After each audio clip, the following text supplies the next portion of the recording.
Obrigado, Esteves. Bom dia a todos. Bom dia, Roberto. Esteves roubou a minha introdução, que ia dar boas-vindas ao primeiro presidente de Banco Central Independente no BTG Macro Day. Mas, como é de costume, você vai fazer primeiro uma apresentação e depois a gente faz um pouco de perguntas. Tá joia. Isso? Gente, muito obrigado pelo convite, obrigado pelas palavras. André, obrigado ao Pactual.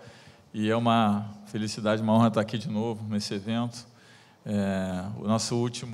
Meu último evento antes do Copom. Então, vou fazer uma breve apresentação. Faço dali ou daqui? Posso fazer dali? Oi?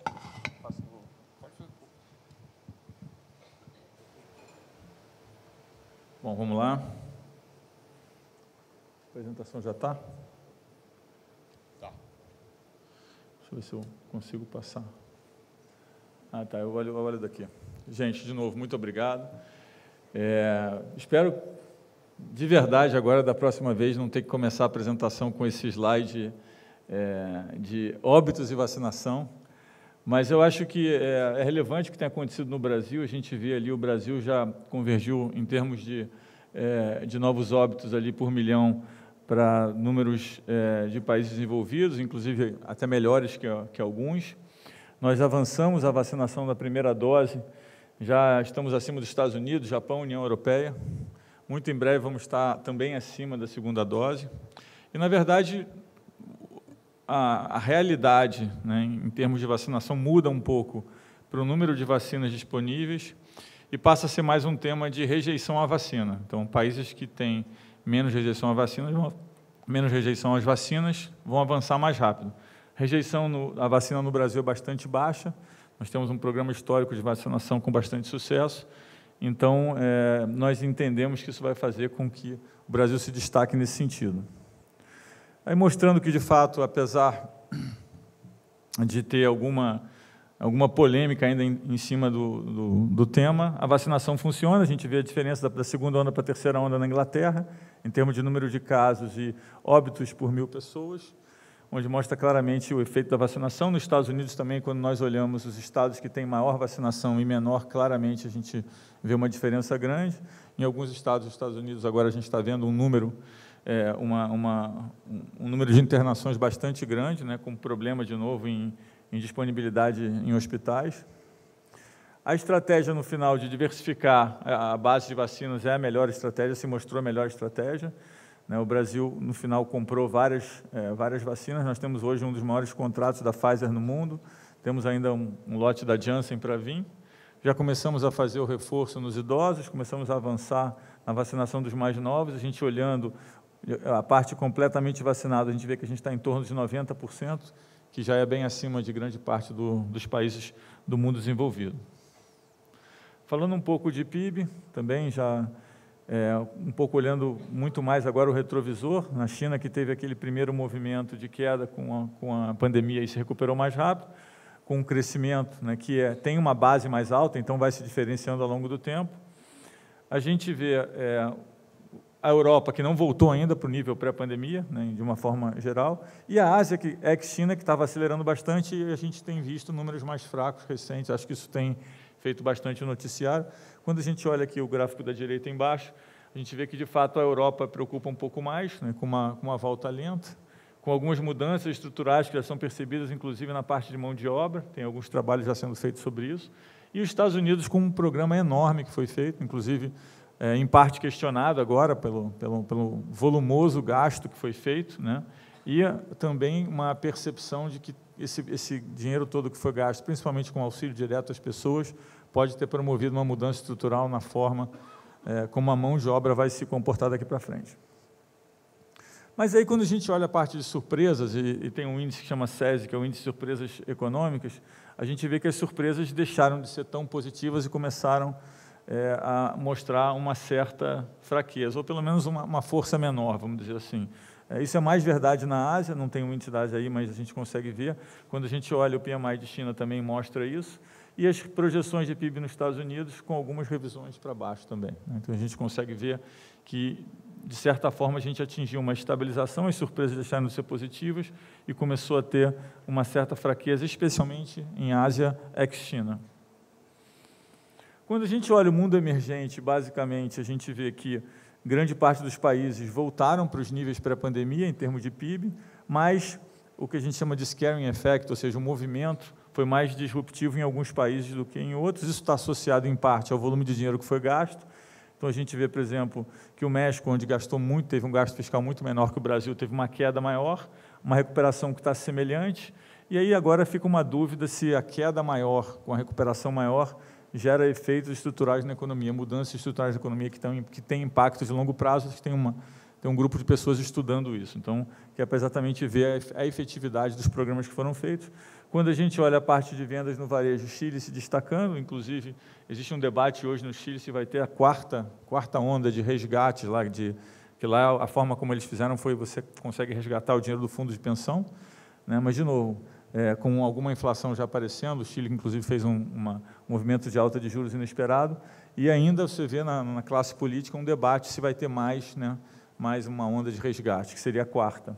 Quando a gente olha o efeito combinado aí de 20, 21 e 22, mais importante 20 e 21, a gente vê que o Brasil teve uma combinação de um programa de enfrentamento de pandemia bastante forte, que fez com que a queda em 2020 fosse menor, né, e surpreendeu, inclusive, grande parte dos analistas, e em 2021 uma recuperação que diria que está na média para cima do mundo emergente, mas com uma revisão, né, mais recente, de 2022 para baixo. A gente vai discutir um pouco sobre isso. Em termos de dívida, esse é um gráfico que eu sempre coloco, a gente vai falar um pouco do fiscal mais lá na frente, mas é importante mencionar aí que o Brasil já saía de uma posição mais frágil, obviamente, durante a pandemia teve uma aceleração de gastos grande, mas quando a gente olha em termos de convergência em relação ao que era esperado lá atrás, antes da pandemia, não está tão diferente assim. E o mundo segue muito endividado, né, com uma nova onda. Agora a gente está tentando entender como vão se comportar esses programas de saída de compras dos governos e a parte de alavancagem, e os países emergentes também com uma alavancagem bastante grande, com aumento de dívida bastante grande. Quando a gente olha a parte de inflação, as surpresas negativas estão em toda a parte. A gente hoje é muito difícil abrir o jornal um dia e não ver alguma surpresa de inflação para cima em algum país, né? Inclusive no Ásia ex-China isso tem acontecido também. Na semana passada tiveram 3 números fortes, mais recentemente um número na Colômbia, um número no Peru, um número no Chile, aqui mais próximo a nós, mas de uma forma geral a gente vê os PPIs, os índices ao produtor bastante elevados, tanto no mundo emergente quanto no mundo desenvolvido, e aí um debate enorme sobre como vai ser o pass-through, ou seja, como é a passagem do PPI para o CPI, ou seja, para o consumidor. E em alguns países a gente vê um pass-through bastante, aí tem uma certa diferenciação. Em alguns países a gente vê um pass-through mais alto, em outros um pass-through mais baixo, mas claramente esse tem sido o tema que tem dominado aí o debate recente. A gente vê uma inflação implícita que subiu no começo, no começo dos movimentos de enfrentamento à pandemia, dos programas de governo, e depois se estabilizou.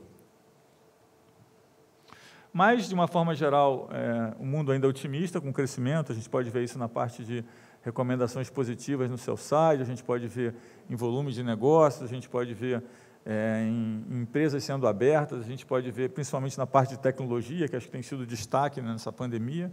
Então, de uma forma geral, o mundo ainda, em termos de rentabilidade de empresa, principalmente a parte mais ligada à renda variável, com movimentos bastante fortes. Quando a gente tenta antecipar o que a gente vê de inflação lá fora, a gente olha bastante a parte de imobiliária, e a gente vê que o número de países que tiveram alta no mundo imobiliário continua surpreendendo para cima. Teve um dado até a semana passada, que foi uma surpresa bastante grande. E aí um dado que começou a fazer alguma convergência, quando a gente olha a parte de habitação nos Estados Unidos, a gente tinha o Shiller, que era o índice de preço de imóveis, né, lá em cima, com o Rent Equivalent, que é o que entra na inflação, lá embaixo. A gente começa a ver uma convergência do Rent Equivalent. Eu tenho usado esse gráfico nas últimas apresentações, até tive que fazer um update ali, porque, de fato, a convergência começou a acontecer.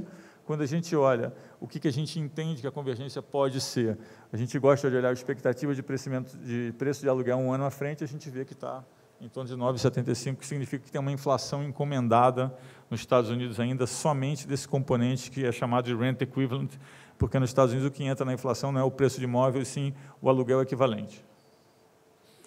A parte de indicadores de manufatura, também todos mostrando uma recuperação forte. Nos Estados Unidos, a gente tem visto isso nos dados mais micro e dados mais de tempo real também, tanto na parte de estoques como entregas.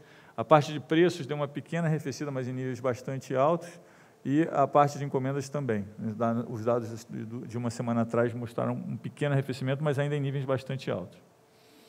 E aí a gente começa a entrar nesse acho que, grande debate que nós temos, que é essa dinâmica entre preço de serviço e preço de bens, né, que a gente já vinha discutindo.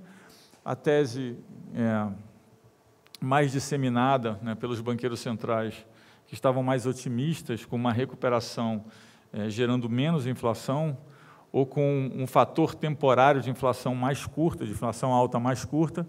O que eles defendiam é que, olha, nós temos aí tivemos um movimento de distanciamento social muito grande, as pessoas ficam em casa, como as pessoas ficam em casa, consomem menos bens, né, e aí consomem menos serviços, perdão, e consomem mais bens. Então, a gente tem uma inflação de serviços, ao passo que, quando você está em casa, também você cria uma ruptura na produção de bens, então você tem mais consumo, com menos produção, você tem uma inflação de bens, e a parte de serviços, então, tem uma deflação, e quando você reabre a economia, como o preço de serviço é mais rígido, você demora mais a subir preço de serviços, ao passo que o preço de bens se estabiliza mais rápido. Então, isso vai fazer com que a reabertura devolva esse equilíbrio, de tal forma que a inflação alta vai ser muito temporária e vai se recuperar mais rapidamente. Isso eu já venho falando sobre isso há algum tempo. Isso não se mostra verdade. Na verdade, a gente vê, quando a gente olha a parte de tempo de entrega em vários componentes, a gente vê que, se eu tivesse esse gráfico aqui há 3 semanas atrás, ia estar melhor do que está hoje. Então, não só não está melhorando, como está piorando em alguns casos. A gente tem, hoje, o que se noticia mais é a parte de semicondutores, que a gente, há 5 meses atrás, se esperava que fosse estabilizar em 6 meses, agora a gente está falando em 1 ano, passando 6 meses, né? Passados 6 meses. Então, a gente vê, de fato, que tem um tema aqui. E aí a pergunta que fica é o quanto disso é uma mudança estrutural e o quanto disso, de fato, é uma ruptura na cadeia de oferta. E, na verdade, quando nós olhamos produção desses itens, eles tiveram alguma descontinuidade entre março e maio de 2020 e depois, em termos de volume, só aumentou a produção. Então, não pode ser uma descontinuidade muito grande na oferta, porque a produção só aumentou. Em grande parte desses itens aqui, teve muito pouca ruptura. Então, fica mais fácil dizer hoje que a gente tem alguma coisa estrutural acontecendo que tem aumentado, né, a demanda por esse componente, que a gente espera que vai ter uma normalização, mas que o processo de normalização está demorando um pouco mais. Isso cria uma persistência inflacionária nesses itens, não só no Brasil, como em grande parte do mundo. Então, a gente vê aqui, por exemplo, a parte de semicondutores subindo bastante, lembrando que a produção de semicondutores não caiu em nenhum momento, ela só subiu, né, e os preços subiram também. Então, não é um tema, né, puramente de oferta. E a gente vê a parte de frete, se você olhar tanto o volume quanto o preço de frete, sim, teve uma interrupção entre abril e maio de 2020, mas depois também subiu bastante, tanto em preço quanto volume, então não parece, né, que é um tema de ruptura de oferta. E aí um outro tema que eu tenho falado, que é um pouco polêmico, e eu entendo que tem visões distintas, mas a gente tem abordado esse tema da inflação verde, que é basicamente o seguinte, né, para atingir um volume de energia renovável maior, nós precisamos de alguns componentes. E esses componentes, a produção desses componentes em si é um processo muito pouco verde, né? Eu diria um processo marrom. Então, o que a gente tem visto, eu olho isso, eu leio muitos jornais da América Latina, né? Eu vejo muito assim, fechou cobre no Peru, fechou cobre no Chile. Na China estão atacando as indústrias de alumínio que fazem um processo menos sustentável. Então, a gente tem, ao mesmo tempo, uma demanda grande para atingir esse estágio de economia verde, e, do outro lado, entendendo que, para atingir esse estágio, você precisa produzir minérios e componentes que não são verdes, você tem uma ruptura um pouco na oferta. Então, está gerando uma inflação nesse componente. A gente vê ali, basicamente, as fontes de energia renovável e a demanda de minério associada, de componentes associada. A gente vê, basicamente, a grande demanda que tem em cada uma delas, né? E a gente vê aqui o que tem acontecido em preços, olhando também a parte de aumento de componentes eletrônicos, lembrando que terras raras hoje é muito importante para fazer semicondutores.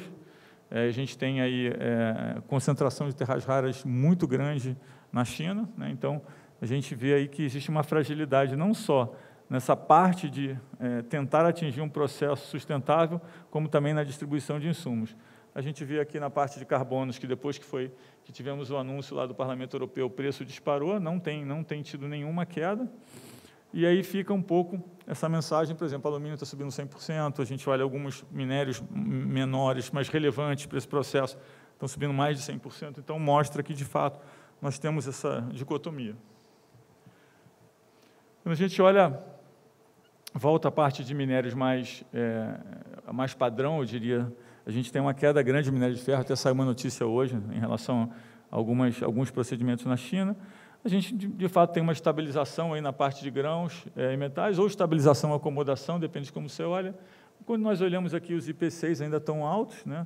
A gente tem os números esperados para essa semana de alguns países chaves, mas assim, a gente está ainda vendo o Brasil está alto, mas está bem perto de alguns outros países, como China, como Rússia, Índia, o México subindo mais na ponta, o México teve uma surpresa recente também na ponta. Então, a gente vê que, de fato, tem um componente grande global nisso. Quando a gente olha em termos de expectativa de inflação, a gente vê aí os dois outliers, Brasil e Turquia. O Brasil, a gente falou bastante sobre os choques que nós tivemos consecutivos, acho que a gente nunca teve tanto choque consecutivo no mesmo lado, num período tão curto de tempo, o mais recente sendo a parte hídrica, né, que gerou uma incerteza adicional, e a gente vê o que o Brasil tem feito em termos de ajuste de juros, né, e o que se espera. Aqui vale lembrar, eu acho que é importante, que quando a gente fala de inflação no Brasil, a gente, em parte, tinha antecipado bastante as coisas que estão acontecendo, né? Eu acho que é importante, às vezes, voltar e lembrar, né, o que foi dito. Nós dissemos, por exemplo, que a parte de serviços era a chave de se analisar e que ia ter um aumento em algum momento na parte de serviços.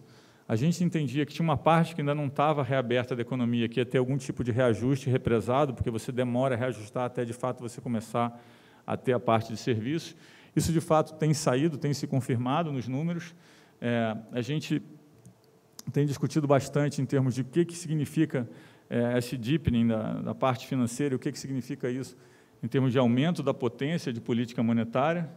E aqui eu queria dizer que, quando a gente fala que vai fazer o que precisa ser feito para atingir a meta de inflação, no horizonte relevante, significa que a gente vai levar a Selic aonde precisar para atingir esse processo.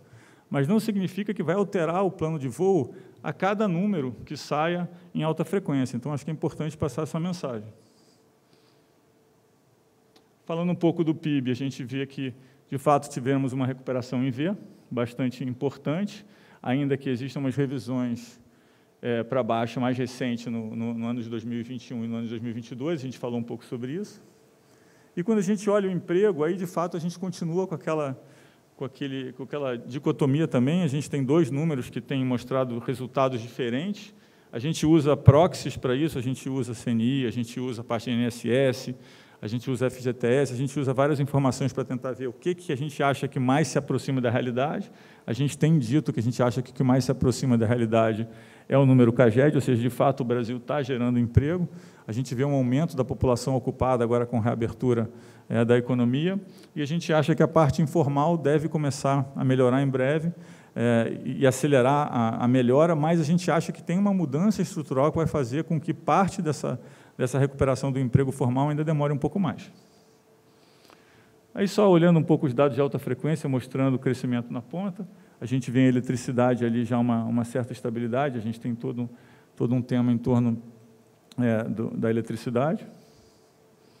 A parte de números os números mais de confiança, a gente vê que todos os números voltando também para níveis pré-pandemia, alguns números acomodando agora, acho que já tem alguma reação em relação ao tema da energia elétrica, dos aumentos de preço, e a gente vê que o consumidor mais destacado ali embaixo, e quando a gente abre o consumidor, a gente vê que, de fato, as classes mais altas tiveram uma recuperação bastante grande, aí com um nível de confiança próximo ao pré-pandemia, ao passo que as classes mais baixas, de renda mais baixas, com ainda um gap muito grande. Isso está relacionado à volta do emprego informal, que a gente acha que deve acontecer, mas, de novo, a gente acha que estruturalmente vai acontecer num passo mais lento.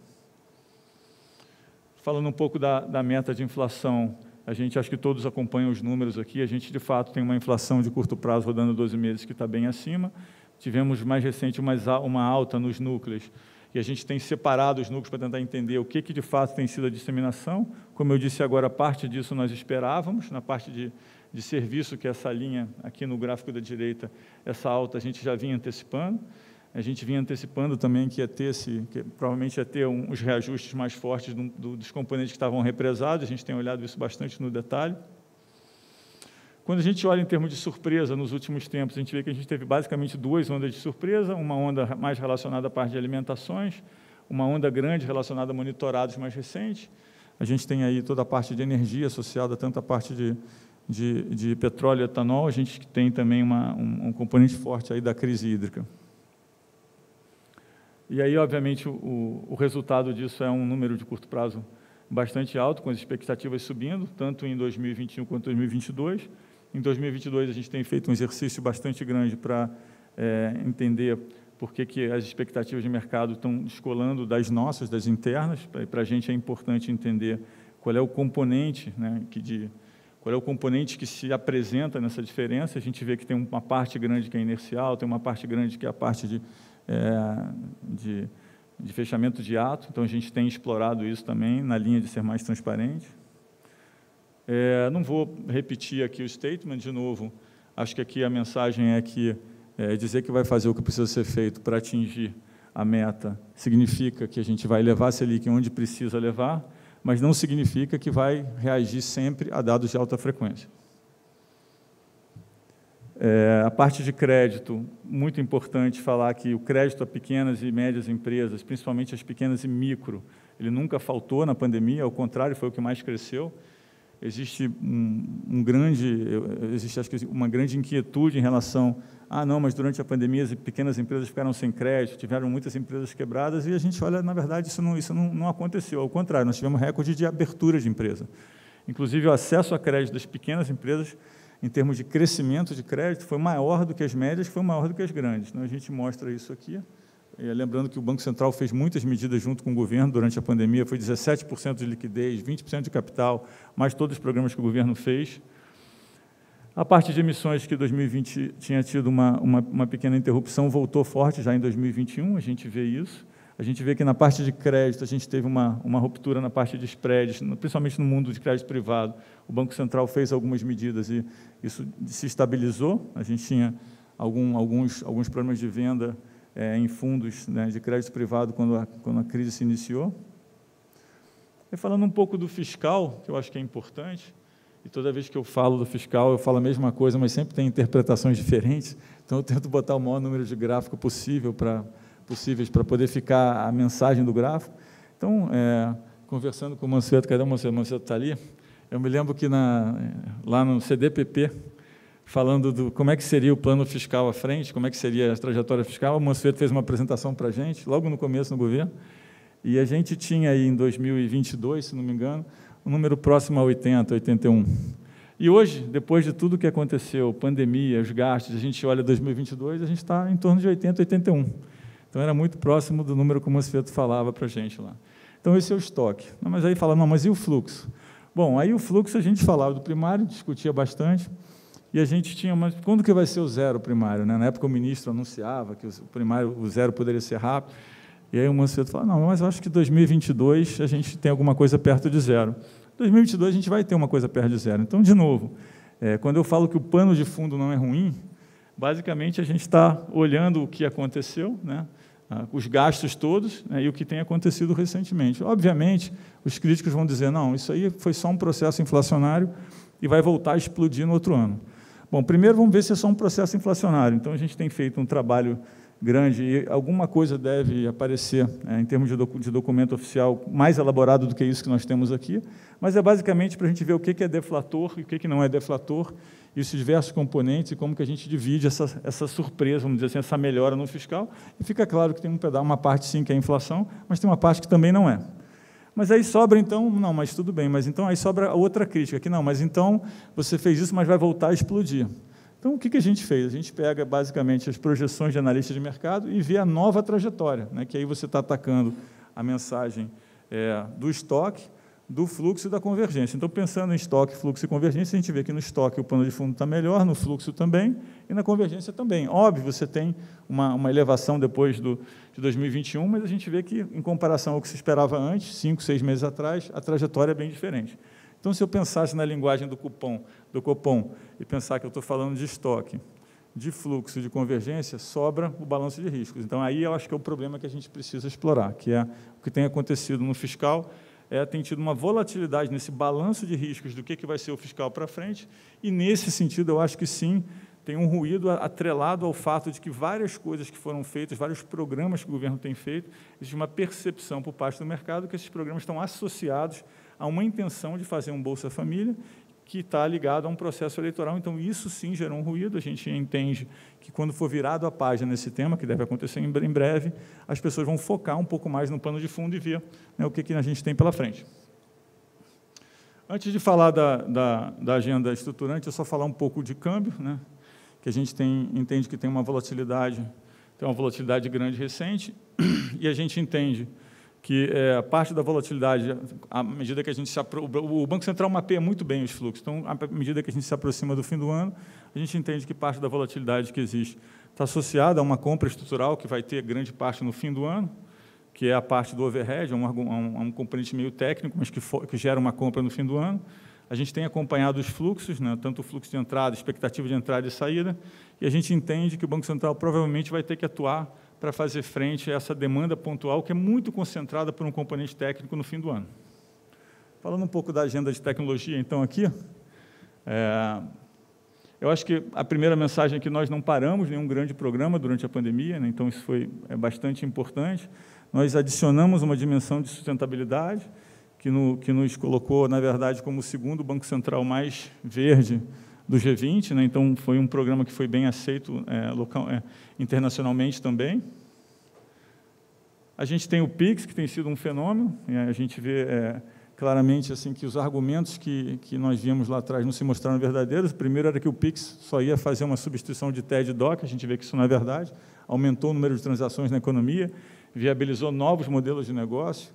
A gente tem aí um efeito bastante grande, inclusive em novas aberturas de conta, tem vendedores ambulantes presentes que estão abrindo conta em bancos porque eles querem ter acesso ao PIX. Então, aquela ideia de que o PIX ia ser um crowding out, ou crowding, depende de como você olha, nos métodos tradicionais não se mostrou verdadeiro. Na verdade, o PIX é uma inovação que gerou novos modelos de negócio, que gerou bancarização e inclusão. Então, é importante deixar isso claro.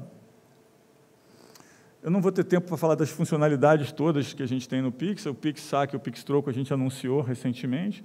Acho que vai ser uma grande inovação. Vai tudo no sentido de ter uma terceirização inteligente. Então, a gente usa muito esse conceito em tudo que a gente tenta fazer, onde é que existe um custo, onde a tecnologia pode substituir o custo, transformar esse custo em benefício para o usuário final. O PIX Saque, o PIX Troco é um exemplo bastante importante disso que a gente tem feito, que é basicamente fazer com que cada loja que tem uma caixa registradora consiga performar algumas funções de ATM.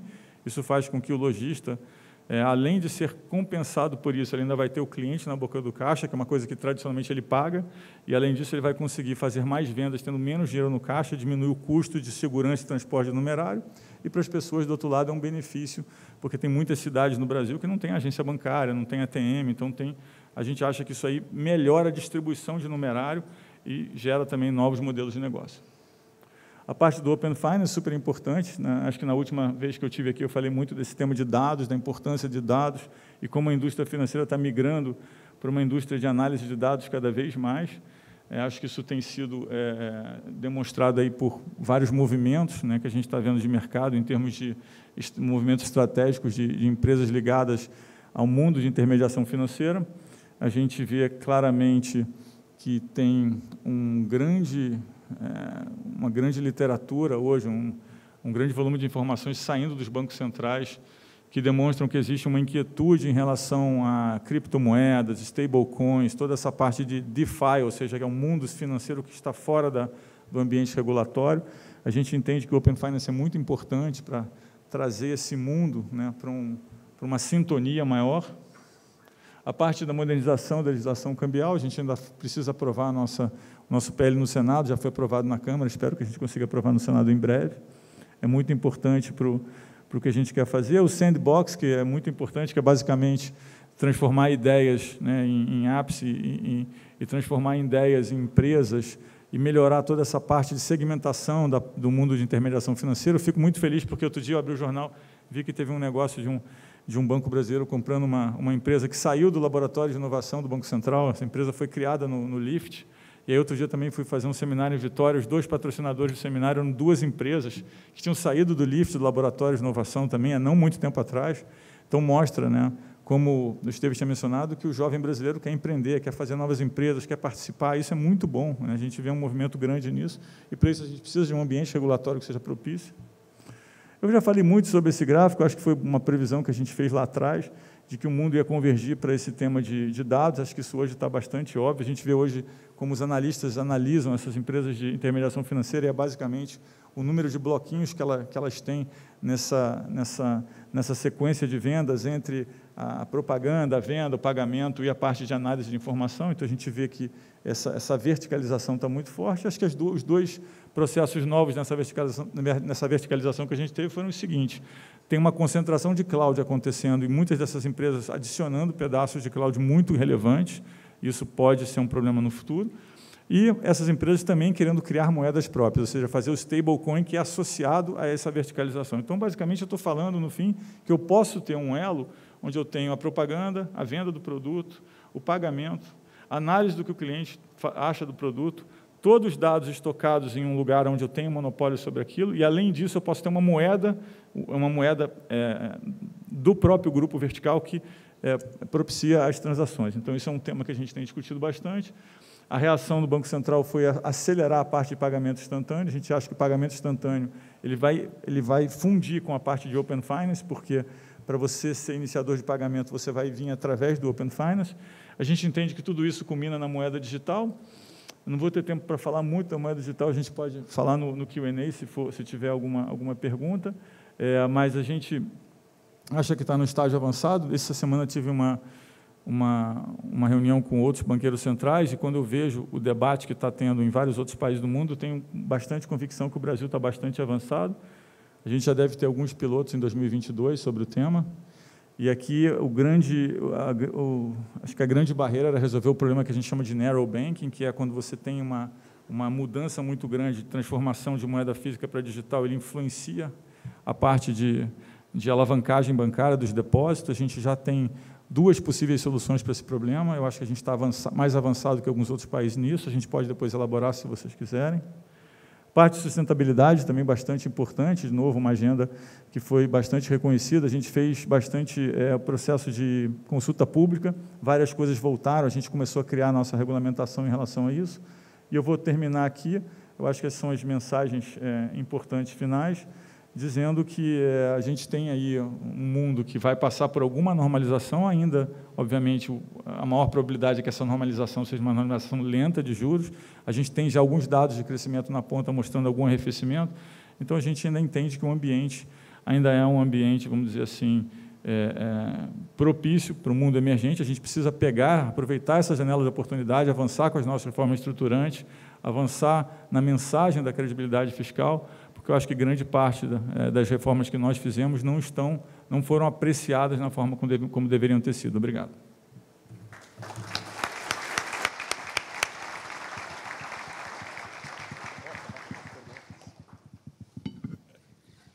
Brinquei aqui com o Roberto que a apresentação foi tão completa que as minhas perguntas aqui eu vou ter que dar uma improvisada. Mas, Roberto, eu vou aproveitar para a gente talvez aprofundar um pouco dos temas que você mostrou na apresentação, que eu tenho certeza que é algo que está bastante na cabeça dos investidores, para tentar entender a função de reação, como o Banco Central está enxergando esses desafios que você mencionou na sua apresentação. E vamos começar pela inflação global. Como você mostrou, a aceleração da inflação não é um fator só do Brasil. Só usando alguns exemplos que você mencionou, o Chile a meta é 3, está rodando a 4,8, na Colômbia a meta é 3, estamos em 4,5, no México 5,60 versus 3 de meta, até nos Estados Unidos, né, o deflator de consumo está em 3,6 versus a meta de 2. Então, não há dúvida que tem um componente aí que tem a ver com a volta da pandemia, a retomada do setor de serviços, mas principalmente com os problemas na cadeia de suprimentos. E como você mesmo indicou, isso é um fenômeno que está sendo mais persistente que todo mundo imaginava e que deve continuar em 2022. Qual é a postura do Banco Central para enfrentar esse desafio? Não, acho excelente pergunta. Eu acho que o quão persistente ele está sendo está ligado a um entendimento de o quanto do que está acontecendo era mudança estrutural e o quanto era ruptura na oferta. Agora, se entendendo que o componente de ruptura na oferta foi menor e que tem, de fato, uma mudança de componente estrutural maior, isso faz com que a persistência aumente. Quando a persistência aumenta em alguns componentes, principalmente esses ligados à tecnologia, obviamente você também tem um movimento das pessoas tentando antecipar que vai ter uma escassez durante um tempo, então você tem uma compra, uma pré-compra maior, a gente está vendo isso também. Isso significa, basicamente, que sim, a gente acha que vai ter ainda uma normalização, mas é uma normalização mais lenta que faz com que o processo inflacionário em grande parte do mundo seja um pouco mais prolongado. A nossa visão no Banco Central, quando a gente olha um pouco, principalmente os dados que você mencionou de outros países da América Latina, a mesma realidade está acontecendo na Ásia também, é que, de fato, nós passamos por esse processo um pouco antes. Nós tivemos um processo onde a parte de commodities pegou mais rápido, e veio junto com uma desvalorização do câmbio, que fez com que o preço de commodities em reais fosse mais, o efeito fosse maior no Brasil. A gente está vendo ainda efeitos que o Brasil já sofreu acontecendo em alguns outros países, né? A parte de você passar esse preço de commodities para o preço interno no Brasil, o mecanismo é um pouco mais rápido, lembrando que a Petrobras, por exemplo, passa preços muito mais rápido que grande parte dos outros países, né? A gente tem olhado isso também. Então, a gente vê que, de fato, parece que o Brasil está numa fase onde um pouco disso nós já vimos, mas aí nós tivemos problemas que são nossos problemas de dinâmica interna, problema hídrico. A parte climática afetou bastante, porque se a gente pegar, a gente teve uma onda de calor na América do Sul que afetou, depois tivemos geada, depois tivemos um problema de chuva. Então, quando a gente pega hoje, problemas associados a problemas climáticos têm impacto na inflação, acho que a realidade está mostrando aí, e tem, no nosso caso, tiveram impactos consecutivos. Então, a gente está olhando isso, vendo que parte do Brasil um pouco já está mais avançado nesse processo. Alguma coisa disso a gente já vinha antecipando, a gente tem falado na comunicação oficial, mas é um processo que precisa ser acompanhado com bastante cuidado. E como você falou, acho que um grande desafio que vocês estão tendo, e você até falou que gostaria de debater mais, é que as expectativas para 2022 do mercado estão acima do Banco Central. Né? E, além disso, você mencionou também, a gente tem toda a parte de crise hídrica que elevou a bandeira tarifária, que tem impacto. E, embora, como você também demonstrou, o Copom tenha sido mais agressivo nas últimas reuniões, o Banco Central foi o Banco Central que mais subiu os juros, né? Vocês ainda sinalizaram que fariam whatever it takes, né, para conseguir ancorar as expectativas. Acho que existe... Você, acho que, em grande parte, comunicou isso, mas só para te dar a oportunidade de ser o mais claro que você gostaria. Essa mensagem de whatever it takes é para o ciclo e para o pace de alta ou só para o ciclo? Não, quando a gente fala whatever it takes, basicamente a gente está querendo dizer o seguinte, a gente tem, né, um instrumento na mão que vai ser usado, na forma como ele precisa ser usado, e a gente entende que a gente pode levar a Selic até onde precisar ser levada para que a gente tenha uma convergência da meta no horizonte relevante. Mas a gente também gostaria de dizer que isso não significa que o BC vai reagir, vai ter alterações no plano de voo a cada dado de alta frequência que sai. Ou seja, algumas coisas a gente tem comunicado, já tinha antecipado, algumas coisas de disseminação estão um pouco piores, de fato, na ponta, mas a gente tem um plano de voo que a gente olha num horizonte mais longo. Isso não significa que você não vai atingir, né, o objetivo de estabilizar, de fazer a convergência da inflação à frente, mas isso significa que você não obrigatoriamente tem necessidade de reagir a dados de alta frequência. Acho que essa é a mensagem. Acho que mais claro impossível. Falando um pouco do fiscal, acho que, como você falou, as expectativas tanto do fluxo quanto do estoque muito melhor, uma chance de a gente ter um superávit primário próximo a zero ano que vem, e claramente a curva de juros não está refletindo isso.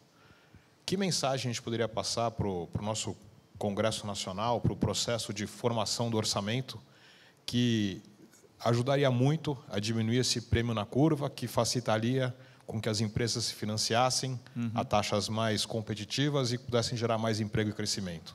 O que falta o nosso Congresso e o processo de orçamento mostrar para os agentes de mercado?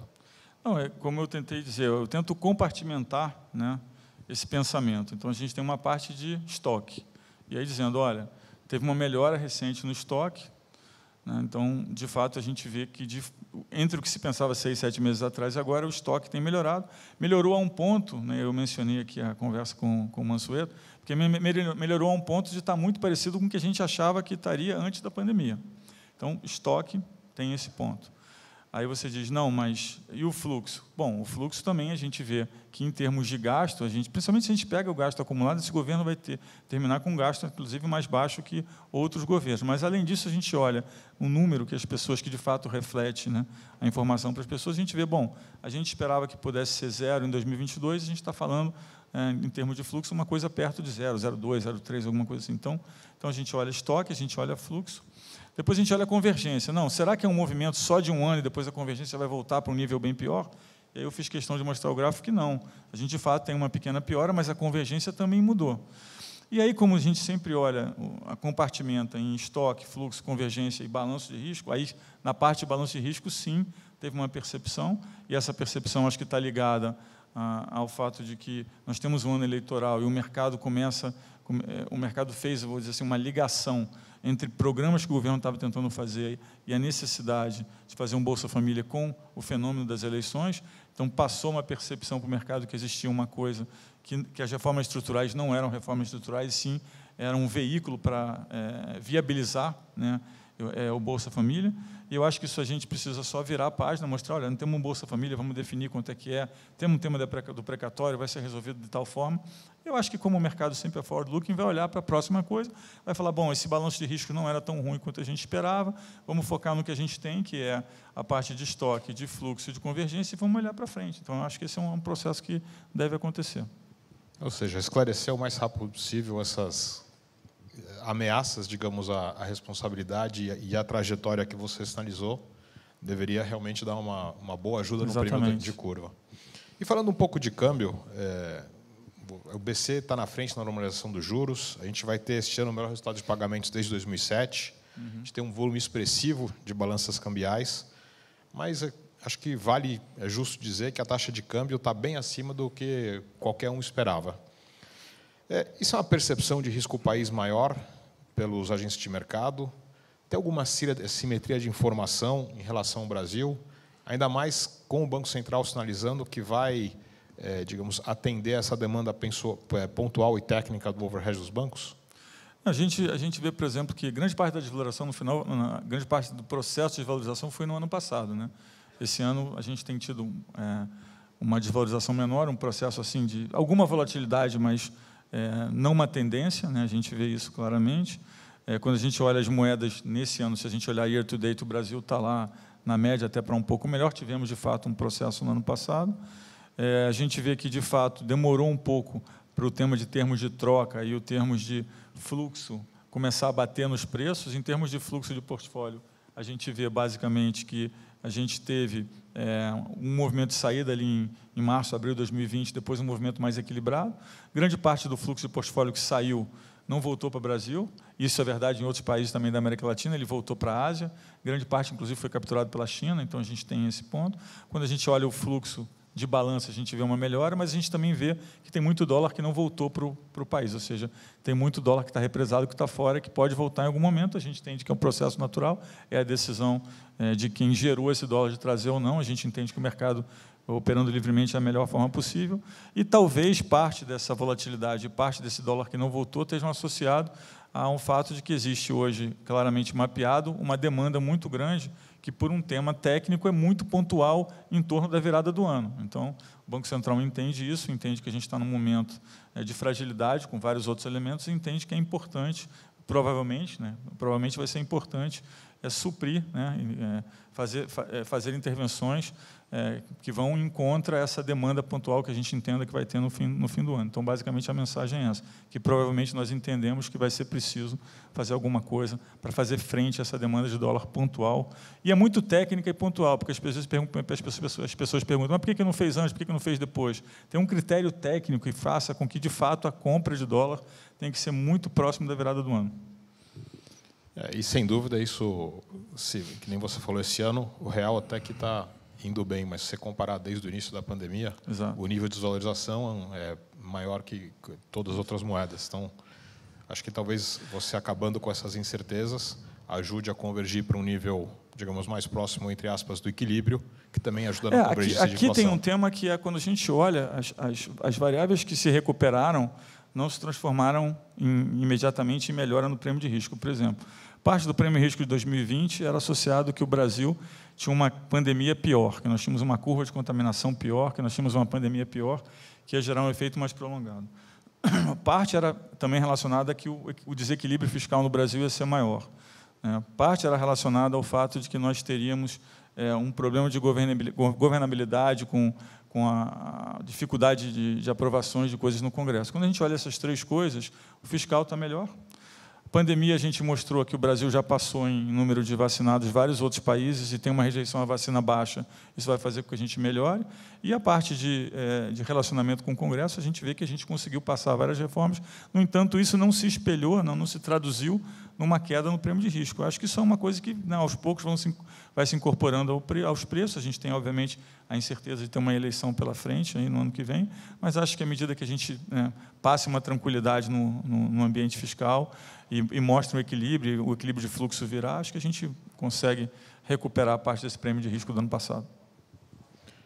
Falando um pouco da agenda BC Hashtag, da agenda tecnológica, acho que não tem dúvida que nem você falou, o Pix é um sucesso de inclusão financeira. Né? A gente tem, infelizmente, os desafios de segurança, que acho que o Banco Central agiu rápido para dar mais conforto para a população. As mudanças acho que foram muito bem recebidas e os bancos estão fazendo também a sua parte. Agora, tem uma das mudanças, que é a Câmara de Registro de Recebíveis, que está com os seus desafios ainda acontecendo, e acho que eu vejo pelo nosso lado, a gente não está conseguindo crescer a nossa carteira de crédito como gostaria nesse segmento, dado esses desafios. Como você está enxergando esse processo? Bom, vamos lá. Primeiro, o Pix, acho que a parte de insegurança é importante contar, né, a história como um todo. Né? Quando a gente olha a parte de criminalidade associada a esse tipo de atividade, a gente vê que ela tinha um número em 2019, ela caiu muito durante a pandemia, porque se restaurante está fechado, se bar está fechado, as pessoas estão em casa, o sequestro relâmpago tende a diminuir, né? Então ele diminuiu bastante. E aí, quando a economia reabre, ela volta a subir. Se a gente pegar o número de incidentes como um todo e comparar com 2019, quando nem existia Pix, ele ainda está abaixo, ele ainda está um pouco abaixo de 2019. Então, na verdade, o que aconteceu é que o veículo que era usado para fazer esse tipo de crime era um veículo, e ao passo que você tem o Pix, o veículo passa a ser o Pix. Esse aumento no número, né, de incidentes, vamos dizer assim, nesse sentido, está mais associado à abertura da economia do que à existência do Pix. Não, ao contrário, né, o Pix é mais fácil de rastrear uma operação do que TED e DOC. Então, as medidas que nós estamos fazendo no Pix, por exemplo, elas não poderiam ter sido feitas em alguns outros instrumentos. Algumas sim, outras não. Então, a gente entende que é importante comunicar isso, é importante entender que esse é um problema e a gente tem que agir. A gente fez várias medidas no sentido de que as pessoas podem eleger agora qual é o limite que elas querem ter. Eu posso, por exemplo, ter só limites para pessoas pré-cadastradas ou um negócio pré-cadastrado, posso ter 0 para o resto, posso ter um limite para a noite, outros limites para o dia.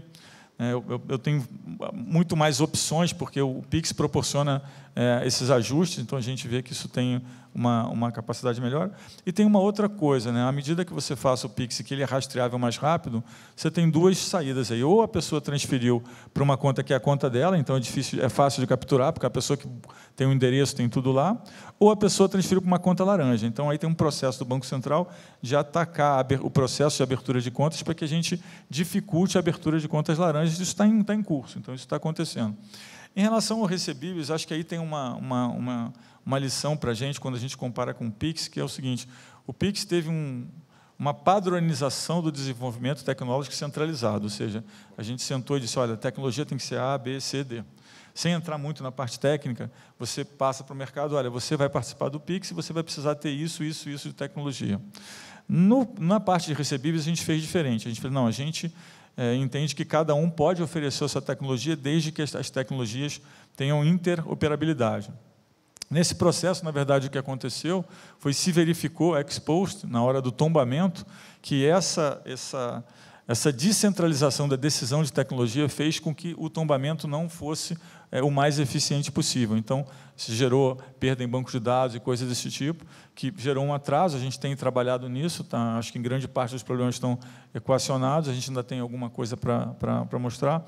Mas, inclusive, isso mostra a importância da centralização da decisão de como vai ser a parte tecnológica, porque quando você tem vários componentes do sistema criando tecnologias diferentes, você, às vezes, até testa a interoperabilidade, mas, quando você, de fato, faz o tombamento definitivo, é onde aparecem problemas como os que apareceram. Então, a gente está consertando, fica uma lição para o Banco Central em termos de qual é a melhor forma de operar. Inclusive, fica uma lição para o Open Finance, fica uma lição para a moeda digital, que tem os mesmos desafios, que cada um tem que fazer seus ajustes tecnológicos. Então, acho que foi um processo de aprendizado e a gente está melhorando. Concordo. Acho que realmente fica a lição. Falando da moeda digital, do CBDC, eu estou muito curioso como é que você falou que vocês têm já soluções para resolver o problema de multiplicação de moeda. Você acha que já dá para elaborar um pouco sobre isso? Dá. Na verdade, assim, tem 3 grandes problemas na parte de moedas digitais que os banqueiros centrais enfrentam hoje. Eu diria que um problema grande é o fato de que você tem M0, que é a moeda, e tem M1, que é a moeda mais depósito. E, na verdade, quando você imagina que a moeda digital ela vai ter uma demanda grande num primeiro momento, e o Banco Central anuncia que a moeda digital é uma extensão da própria moeda. Se eu estou dizendo que a moeda digital vai ser uma extensão da moeda, eu estou dizendo que eu vou converter a moeda a par em qualquer momento no tempo. Se isso é verdade, os mais bem informados vão ter o estímulo de trocar o máximo de moeda possível para a moeda digital. Por quê? Porque eles vão entender que, olha, se tudo der errado e não tiver demanda para a moeda digital, eu troco pela outra moeda, o Banco Central me garante que troca a par, eu estou no 0 a 0, então... e pode acontecer de ter uma demanda muito grande. Como eu sei que essa demanda afeta a parte de depósito nos bancos, em algum momento o Banco Central vai ter que frear esse movimento, então pode ser que em algum momento a moeda digital descolhe do valor da moeda física. Então, é como na linguajar de mercado, é uma opção de graça. Então, entendendo que tem esse equilíbrio, né, em teoria de jogos, obviamente, a gente tem que, de fato, anunciar que isso não vai acontecer, né? Então, algumas soluções foram elaboradas ao longo do tempo. Primeiro, se isso acontecer, eu vou botar juros negativos na moeda digital. Mas isso é uma solução ruim, porque imagina você fazer uma programação dinâmica de mudar os juros da moeda todo dia para equacionar a demanda e a oferta. Não vai funcionar. Alguns dizem, não, vou limitar por CPF. Pô, difícil, vou limitar. Então, a gente pensou, não, a gente precisa ter uma solução para que isso não aconteça. E aí tem 2 tipos de soluções. Eu acho que o Brasil está mais avançado que os outros países nisso. Tá? Tem 2 tipos de solução. Uma é você fazer um shadow accounting, ou seja, toda vez que alguém vai num banco e transforma parte daquele depósito em moeda digital, é como se ele mantivesse aquela capacidade de alavancar naquele limite. Então, é um shadow accounting para propósito de capital de alavancagem. Essa é uma solução que é basicamente fazer um shadow accounting, né? Ou seja, uma contabilidade dupla para que isso não aconteça.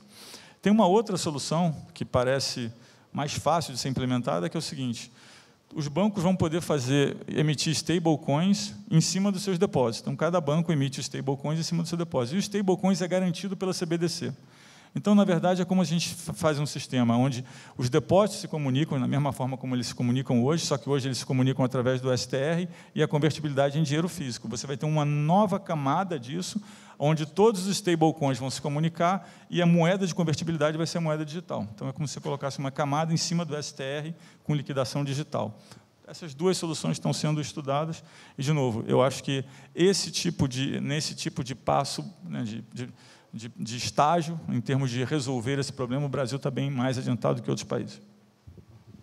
Roberto, infelizmente, nosso tempo se acabou. Gostaria de agradecer mais uma vez a sua presença aqui no nosso evento, te parabenizar mais uma vez pelo trabalho e boa sorte aí, né? Muito obrigado. A evitar esses desafios. Obrigado a todos, um abraço.